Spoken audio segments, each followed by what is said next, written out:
October, so why not one more Halloween-themed game? And what better to do than Bayonetta 2? A game that takes place during Christmas, a holiday that just keeps coming earlier and earlier every year. This is going to be an expensive next 2 months for games, and in order of my priority: Smash Bros. 4, Pokemon Alpha Sapphire and Omega Ruby, Kingdom Hearts 2.5 Remix, Guilty Gear Xrd Sign, Akiba Strip Undead and Undressed, Sonic Boom: The Rise of Lyric, World of Warcraft, Warlords of Draenor, Little Big Planet 3, Sonic Boom: Shattered Crystal, and I still gotta buy Hyrule Warriors, but Bayonetta 2 was a bigger priority. Then there's games that I'm interested in but may not get right away, like Metal Gear Solid 5, The Phantom Pain, Far Cry 4, Dragon Age Inquisition, and finally there's games that I have absolutely no interest in but I know others are into, like Assassin's Creed Unity and Call of Duty Advanced Warfare. It has been a terrible year for games. Everything is coming out in November and December.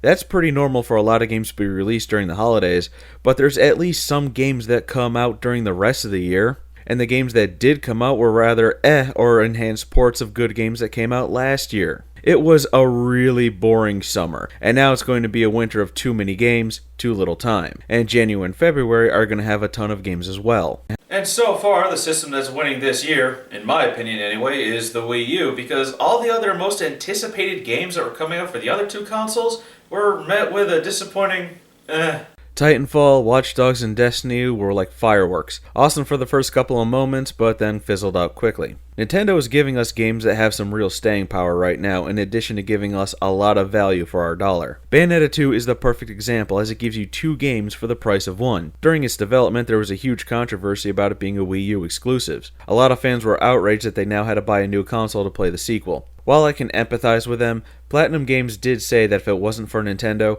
Bayonetta 2 wouldn't exist, as Sega had dropped the series during a corporate restructure. Why did they drop it? I'm not sure. The consensus is that Bayonetta just didn't sell well, and that's the usual reason for a game series being dropped. Nintendo didn't have any involvement in the game other than observing and paying for development. While it's unfortunate that it's a Wii U exclusive, I don't think you should be complaining, as the Wii U has a plethora of great games and there's more on the way. They're just not as advertised as much as the big name AAA titles. And as of lately, there's higher quality games on the Wii U. Some may be shocked that Nintendo would want this game on their system, but it seems that they're learning what they learned in the 4th generation with Mortal Kombat, that censoring games or not allowing certain ones will really hurt your sales. Bayonetta 2 runs at 60 frames per second at 1080p on the Wii U, which is the hardest 8th generation system to develop for. So, why can't Ubisoft do the same with their games for the Xbox One and the PlayStation 4, which are systems that are a lot easier to develop for? This game is the most gorgeous looking game on the Wii U at the moment. The draw distance is amazing. You'll be able to see so much in the distance, and the models look very smooth and the textures are fantastic. Sure, you can see some pixels on the textures, but only when something is really close up. But for the most part, this game looks like it could be on the PlayStation 4. That's how good this game is graphically. Seeing this game in action has me thinking that we've come as far as we have when it comes to graphics. One of my college teachers had said that when the 360 and PS3 were coming out, that they were quite possibly going to be the second or third to last series of gaming systems. It's still early in the PS4 and X1's life though, so we've yet to see what they can do, so take that with a grain of salt. The music is just as good as the first. In fact, I think some of the tracks from the first game have been recycled into this one. Either that or the style is just very similar. Either way, I'm not going to complain because it's really good music that fits every situation of the game. The cutscenes are still disjointed in their style though, but they're not as inconsistent as the first. It's either full motion or still images, not full motion, still images, or still images in movie film. There's even areas where you listen to dialogue and can move around. Granted, you can't actually do anything, but you can walk around at least. And if you were weirded out by Bayonetta's longer neck, arms, and limbs, don't worry, they made them shorter in this game. Not by much, but it's noticeable. The returning characters like Luca have also been given longer limbs to match Bayonetta. Again, not by much, but they kept the art style for the character of Bayonetta consistent with the others. Like its predecessor, Bayonetta 2 is a stylish action game, where you can string together chains of combos while avoiding damage. The control layout is exactly the same. B jumps, Y fires your gun, X punches, and A kicks. ZL will switch weapons, ZR dodges, and you can assign items to the left, right, and up on the D-pad. Taunting has been moved from the left shoulder button to down on the D-pad, and in its place is Umbra Climax. Like the first, as you attack, you charge up your magic, but once it's charged to a certain level, you can hit the left shoulder button and unleash a powerful string of combos. You still got the torture attacks that do more damage, but they really want you to use the Umbra Climax more, because it was quite rare when the torture attacks would prompt, and even when they did, the Umbra Climax would override it in less than a second. The gamepad's touchscreen can also be used to control the game. I don't know how, as I didn't try it, and it seemed like a rather silly way to play this game. You can also play the game straight from the gamepad, but I only watched the cutscenes on it as it was easier to see the text. I also recommend getting a Wii U Pro controller, as the gamepad is okay, but not entirely comfortable for long play sessions. Which reminds me that I need to get one for Smash Brothers next month, because I'll be honest, I don't really like the GameCube controller for playing games. I just don't find it that comfortable. It looks like November is going to be Broke-vember for me. The combat is improved upon. Considering that the first game was pretty close to perfect, it's a lot more fluid, to the point where it makes the first feel really clunky in comparison. You can really move around the battlefield, and it's easier to avoid a lot of damage, and dodging is nearly perfect. While the first felt a little unresponsive at times, the sequel feels a little too sensitive, although I think that's more with the controller being sensitive, as there was times Bayonetta transformed several times into a panther when I was dodging a flurry of attacks. And the Wii U gamepad is pretty sensitive to any kind of input, so I don't believe that to be the game's fault. Bayonetta 2 is also a lot more forgiving than the first, which would penalize you severely for using even one item, or even one death would give you an instant stone statue. The sequel is much more forgiving. In that regard, you can use items and still get bonus halos. You can die and still get a high level statue and bonus halos. But I only died twice, once on the first boss and once on the final, so I don't know the limit to it. I'm playing on Climax 2, which is normal difficulty, and it's much easier than the first. The game rewards you with so many halos that it's crazy. I was able to go to the shop and max out my health with absolutely no problem, especially since buying health upgrades increases the price every time. This game is much easier than the first, but I think it has to do with combat being refined. And it's a lot shorter too.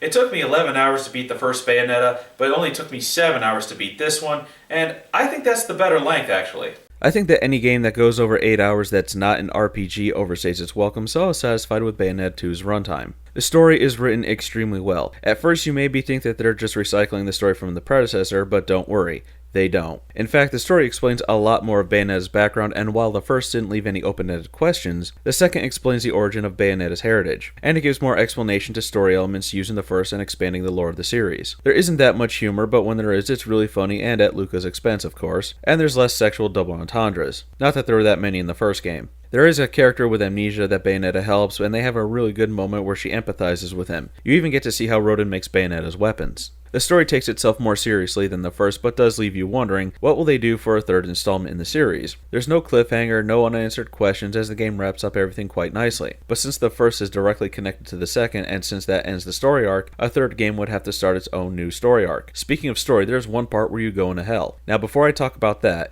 in the first game you were either in Purgatory or Heaven. Purgatory was just that. It was the normal world. Heaven, or Paradiso, was a beautiful and calming area with amazing architecture. The color white is everywhere. It's just paradise. But Hell, or Inferno on the other hand, is not what you'd expect. First off, the area where the gates are have this depressing and desolate beauty to it, and the music fits it just right. It's a very sad music, serving as a reminder of where you are and what awaits. And inside Inferno, it has this haunting beauty to it. There's destruction and chaos, but it looks really eye-pleasing in a way. The sad thing is, you really don't get to explore it all that much. And I would like to see more of it because it's such a creative take on heaven and hell.